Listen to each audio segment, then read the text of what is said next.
হুগলি নদীর তীরে এমন এক জায়গা, যে জায়গা ছিল একসময় পর্তুগিজ জলদস্যুদের ঘাঁটি।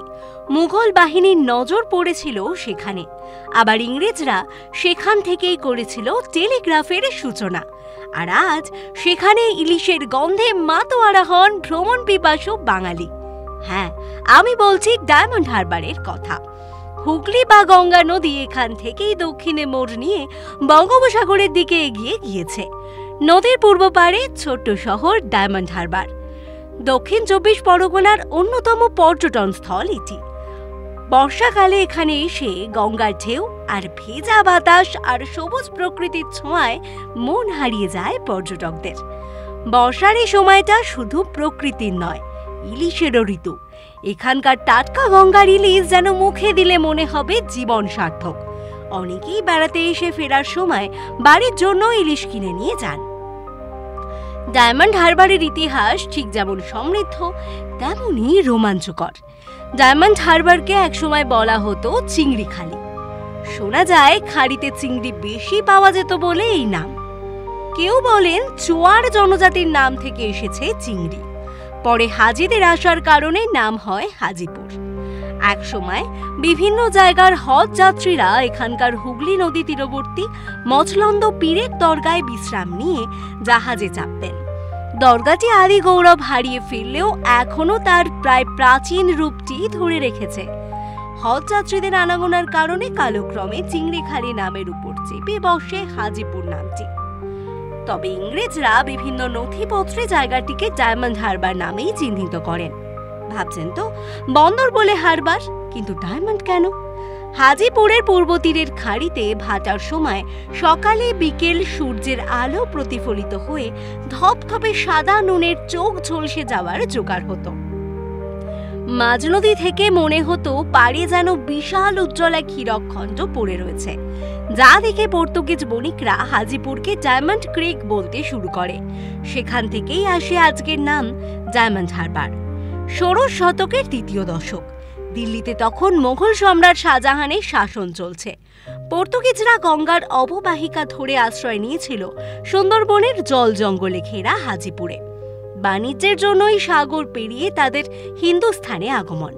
কিন্তু সম্রাটের কানে খবর যায় বাণিজ্যের নামে নদী পথে লুটতরাজ চালাচ্ছে পর্তুগিজরা। তাদের শায়েস্তা করতে সেনা পাঠিয়েছিলেন শাহজাহান। কালের নিয়মে একসময় পর্তুগিজদের হাজিপুর ছাড়তে হয়। পরবর্তীকালে হাজিপুরে ঘাঁটি গাড়েন ব্রিটিশরা, কিন্তু তাঁদের দেওয়া ডায়মন্ড ক্রিক নাম থেকেই পরে হাজিপুরের নাম বদলে হয় আজকের ডায়মন্ড হারবার। ইংরেজরা 1851 সালে ডায়মন্ড হারবারের সঙ্গে কলকাতার টেলিগ্রাফ যোগাযোগ করে তোলে। এটাই ভারতের প্রথম টেলিগ্রাফ ব্যবস্থা। তবে পর্তুগিজ ও মগ জলদস্যুরা বারবার হানা দিয়েছে এই বন্দরে। বাণিজ্যের সুবিধার্থে হুগলি নদীর তীরে বন্দর গড়ে তোলে ইস্ট ইন্ডিয়া কোম্পানি। নদী পথে নজরদারির পাশাপাশি সৈন্যদের প্রশিক্ষণ দেওয়ার জন্য কয়েক বিঘা জমিতে 3টি বিশাল আয়তনের বহুতল দুর্গকে নিয়ে গড়ে ওঠে ব্রিটিশদের একটি কেল্লা। কেল্লার নিরাপত্তার জন্য 3টি কামানও বসানো হয়েছিল। মূল্যবান কাঠের বিশাল উচ্চতার একটি লাইট হাউসও ছিল। ছিল ওয়াচ টাওয়ার। ইতিহাসের পাতায় তৎকালীন হাজিপুরের বন্দরটি চিংড়িখালি পোর্ট নামে পরিচিত। স্থানীয় মানুষ নৌবাহিনীর অপেক্ষাকৃত নবীন কেল্লাটির সঙ্গে তুলনা করে দুর্গটিকে পুরাতন কেল্লা নাম দিয়েছিলেন। এখন কেবল নামটুকু ছাড়া সেই পুরাতন কেল্লার কোনো চিহ্ন নেই বললেই চলে। একসময় পর্যটকদের আকর্ষণের অন্যতম কেন্দ্রবিন্দু ছিল এই কেল্লা। বঙ্কিমচন্দ্র এখানে কাটিয়েছেন কিছুদিন। 1864 সালে গান্ধীজির লবণ সত্যাগ্রহ আন্দোলনেও ডায়মন্ড হারবারের উন্মাদনা ছিল তুঙ্গে। নেতৃত্ব দেন আইনজীবী চারুচন্দ্র ভান্ডারী। তাঁর গড়া খাদি মন্দির আজও বর্তমান। 1883 খ্রিস্টাব্দে eastern Bengal railways diamond Harbour থেকে বারুইপুর পর্যন্ত রেল চলাচলের ব্যবস্থা করে। 19 শতকের গোড়ার দিকে ডায়মন্ড হারবার থেকে কলকাতা পর্যন্ত ঘোড়ায় টানা গাড়ি চলার জন্য প্রশস্ত সড়ক নির্মিত হয়েছিল। 1888 সালে প্রতিষ্ঠিত হয় ডায়মন্ড হারবার হাই স্কুল। 1900 সালে গার্লস স্কুল। টলেমির লেখা অনুযায়ী পালৌরা বা পালুরা নামে এক প্রাচীন বন্দর ছিল এখানে। অনেকে বলেন আজকের পারুল গ্রাম সেই নাম থেকেই এসেছে।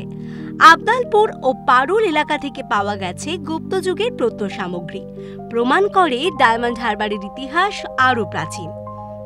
আজকের ডায়মন্ড হারবার আধুনিক প্রাণবন্ত নাগরিক সুবিধায় সমৃদ্ধ, কলকাতা থেকে প্রায় 50 কিলোমিটার দূরে। ট্রেন বা বাস ধরে সহজেই পৌঁছানো যায়, আর সাগরিকা ট্যুরিজম প্রপার্টি সহ একাধিক রিসর্ট হোটেল রয়েছে রাত্রিবাসের জন্য।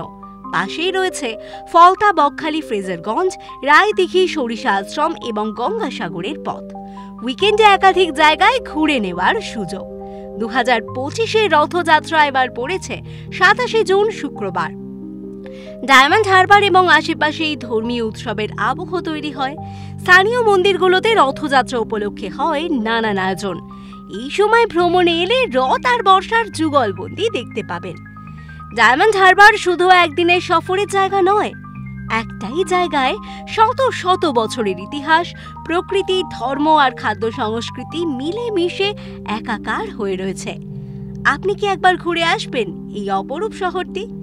ভিডিওটি ভালো লাগলে শেয়ার করুন, বন্ধুদের বলুন। এরকম আরও জায়গার গল্প পেতে সাবস্ক্রাইব করুন আমাদের চ্যানেল।